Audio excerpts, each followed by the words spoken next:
एक छोटे से गांव में राजन नाम का व्यक्ति रहता था। वह एक साधारण किसान था। दिन रात मेहनत करता, अपने परिवार का पालन पोषण करता और भगवान में गहरा विश्वास रखता था। पर उसके मन में हमेशा एक सवाल उठता, आखिर स्वर्ग कैसा होता होगा? वहां क्या सच में शांति, प्रकाश और आनंद ही आनंद है? एक दिन गांव में एक साधु आए। उन्होंने लोगों को आत्मा, मृत्यु और स्वर्ग के बारे में बताया। राजन ने हाथ जोड़कर पूछा, महाराज, क्या कोई जीवित व्यक्ति भी स्वर्ग के दर्शन कर सकता है? साधु मुस्कराए और बोले, यदि मन पवित्र और नीयत सच्ची हो तो ईश्वर स्वयं मार्ग दिखा देते हैं। उनके शब्द राजन के हृदय में गूंजते रहे। कुछ दिन बाद रात के समय जब राजन ध्यान कर रहा था, अचानक कमरे में एक दिव्य प्रकाश फैल गया। धीरे धीरे उसका शरीर हल्का होने लगा और ऐसा लगा जैसे आत्मा शरीर से ऊपर उठ रही हो। उसने नीचे देखा तो उसका शरीर शांति से बैठा था और आत्मा आकाश की ओर उड़ती चली जा रही थी। वह बादलों को पार करता हुआ एक उजाले से भरी जगह पहुंचा, जहां न दर्द था न दुख, बस आनंद। स्वर्ग के द्वार पर द्वारपाल खड़े थे, सुनहरे वस्त्रों में, तेजस्वी आंखों वाले। उन्होंने कहा, राजन, तुम्हारा स्वागत है, लेकिन याद रखो, यह केवल दर्शन है, यहां ठहरना नहीं। द्वार खुलते ही राजन ने जो देखा वह उसकी कल्पना से परे था।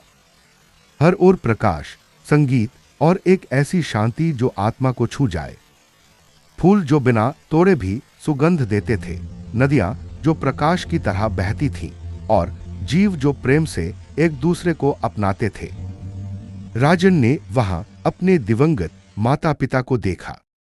वे मुस्कराते हुए उसके पास आए और बोले, बेटा, स्वर्ग वही नहीं जहां हम आए हैं। स्वर्ग तो तब बनता है जब मन निर्मल हो और धरती पर भी लोग प्रेम से रहें। राजन भावुक होकर रो पड़ा। वहां हर आत्मा बिना भय, बिना लोभ, केवल प्रेम और दया से भरी थी। फिर दूर से एक दिव्य प्रकाश फैला। राजन ने देखा, वह स्वयं भगवान विष्णु के समान तेजस्वी रूप था। उनकी आवाज गूंजी, राजन, जो स्वर्ग तू देख रहा है उसे पाने के लिए मरना आवश्यक नहीं। स्वर्ग तो तेरे भीतर ही है।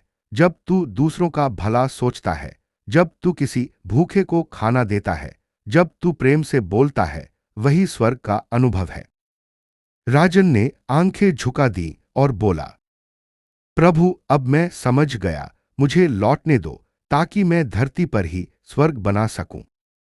अचानक प्रकाश कम होने लगा और राजन की आत्मा धीरे धीरे शरीर में लौट आई। सुबह का सूरज खिड़की से झांक रहा था। राजन के चेहरे पर शांति थी, आंखों में एक नई चमक।